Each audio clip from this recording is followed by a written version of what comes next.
Supreme court of Pakistan से एक बड़ी खबर सामने आई है। सुप्रीम कोर्ट में जो ज़ेरे इल्तिवा मुकदमात है उनकी तादाद में अब खातर ख्वाह कमी देखने में नज़र आ रही है। एक तवील अरसा गुजर चुका है, हमेशा पेंडेंसी के ऊपर बात होती है और सुप्रीम कोर्ट के बिलखसूस जो मुकदमात हैं हर गुजरते दिन के साथ उनमें जो है वो इजाफ़ा हो रहा है। जो पेंडिंग मुकदमात हैं, जो ज़ेरे इल्तिवा मुकदमात हैं, और ये सिलसिला आज का नहीं है, ये जस्टिस साकिब निसार के दौर से पहले भी जो मुकदमात हैं जब उनकी तादाद लगभग सालाना 31,000 या 32,000 थी, अब वो तादाद जो है वो तकरीबन पिछले 3-4 सालों में 50,000 से तजावुज़ कर गई थी। और हालिया जो फिगर्स थे कुछ अर्सा कबल तक, उनकी जो तादाद थी कुल जो ज़ेरे इल्तिवा मुकदमात थी वो 54,000 से भी ज़ायद हो चुकी थी। बहरहाल इस एक साल के अंदर अब एक अहम डेवलपमेंट ये हुई है, जो गुज़िश्ता साल है, अदालती साल है, उसमें इन मुकदमात की तादाद में काफ़ी ज़्यादा कमी देखने में आ रही है। जो नए फिगर्स आए हैं उनके मुताबिक जो ज़ेरे इल्तिवा मुकदमात हैं उनकी तादाद अब 52,000 रह गई है। गो कि ये भी एक बहुत बड़ा नंबर है, लेकिन अगर मौजूदा चीफ़ जस्टिस की कारकर्दगी को देखा जाए और मौजूदा एक जो रवां साल है, गुज़िश्ता एक साल है, इसके दौरान जो अदालती कारकर्दगी है उसको अगर देखा जाए तो गुज़िश्ता कई सालों की निस्बत ये काफ़ी बेहतर है और ख्वातर ख्वाह जो कारकर्दगी है वो देखने में आ रही है। अगर सिर्फ एक साल की बात करें, जो ये साल गुजरा है इसमें 24,000 से ज़ायद मुकदमात डिसाइड हो चुके हैं। ये एक बहुत बड़ी डेवलपमेंट है, क्योंकि अगर उससे पिछले साल के फिगर्स को देखें तो उनकी तादाद जो थी डिसाइड होने वाले मुकदमात की एक साल के अंदर वो 16,000 थी और एक साल में 8,000 मुकदमात जो हैं वो ज़्यादा डिसाइड हुए हैं, जो एक बहुत बड़ा क्रेडिट जाता है पूरी सुप्रीम कोर्ट को। इन पर्टिकुलर जो चीफ़ जस्टिस ऑफ पाकिस्तान जो हेड कर रहे हैं सुप्रीम कोर्ट को इस वक्त, चीफ़ जस्टिस उमर अता बंदयाल, उनको। और ये अब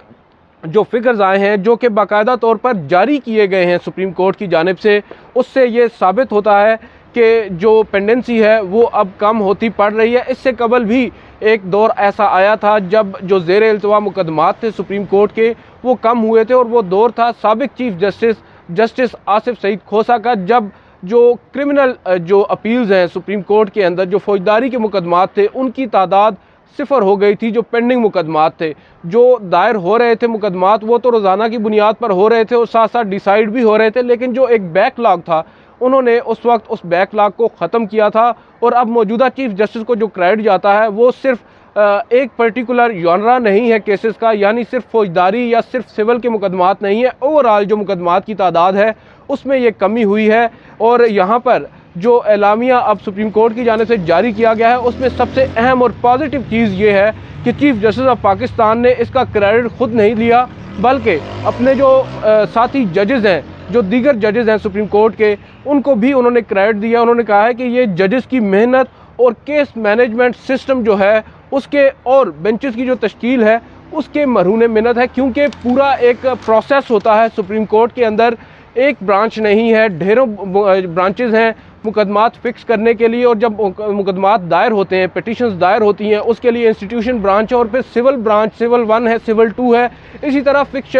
जो फिक्सेशन की ब्रांच है वो अलग है। ये तमाम लोग रजिस्ट्रार के अंडर काम करते हैं और रजिस्ट्रार भी एक से ज़ायद होते हैं जो चीफ़ जस्टिस को डायरेक्टली रिपोर्ट करते हैं। और कोई भी चीज़ जब सामने आती है तो उसके ऊपर प्रॉपर ब्रांच लेवल पे काम होता है। और इस तरह अब जो केस मैनेजमेंट सिस्टम का हवाला दिया जा रहा है वो बुनियादी तौर पर क्या है कि मुकदमात कौन से बेंच में कौन से जजेस बैठे हैं, और वो मुकदमात जो जजेस हैं उनकी जो आप कह सकते हैं कि एक्सपर्टीज़ वो किस मुकदमात में, किन मुकदमात में, यानी कई मुकदमात हैं वो कई जजेस हैं जो कारपोरेट लॉ को बहुत अच्छी तरह समझते हैं, उनके सामने जो कारपोरेट के मुकदमात हैं उनको लगाया जाता है। जो फौजदारी को समझते हैं उनके सामने फौजदारी के मुकदमात को लगाया जाता है, और जो सिविल को समझते हैं उनके सामने सिविल मुकदमात लगाए जाते हैं। और जो आइनी माहिरीन हैं, जो जजेज़, उनके सामने आइनी नौइयत के, जहाँ पर आइन की इंटरप्रिटेशन करनी होती है, उन मुकदमात को समाअत के लिए मुकर्रर किया जाता है। और जब मुकदमात ठीक जज के सामने लगेंगे जो उनके जॉनरा से मुतालिक होंगे, तो उन मुकदमात को डिसाइड करने में जजेस को भी आसानी होगी और जल्दी जो है वो जस्टिस जो है वो प्रोवाइड किया जा सकेगा। ये एक बहुत बड़ा जो रूल होता है या बहुत बड़ा एक अहम पॉइंट है जिसकी बुनियाद पर जो जल्दी डिस्पेंसी है वो उसके ऊपर उसमें उसकी तादाद जो है या उसमें आप कह सकते हैं कि जो उसकी रेशो है वो काफ़ी बेहतर हो जाती है। इसके बाद जो बेंचेस की तश्कील है, बेंचेस जो बनाए जाते हैं, बेंचेस हालिया कई रोज़ से ये बात ज़ेर बहस है कि जो बेंचेस की तश्कील है उसके ऊपर एतराज़ भी उठ रहे हैं, लेकिन अब वो बात साबित हो रही है कि चीफ़ जस्टिस ने जो बेंचेस की तश्कील की है पिछले 1 साल के दौरान, उसके अब समरात नज़र आ रहे हैं। जस्टिस काजी फायज़ ईसा के बेंच के ऊपर एतराज़ उठता है कि चीफ़ जस्टिस ने उनके सामने कुछ अहम नौइयत के मुकदमात नहीं लगाए, लेकिन उससे अब ये साबित होता है जो मुकदमात उनके सामने लगे हैं वो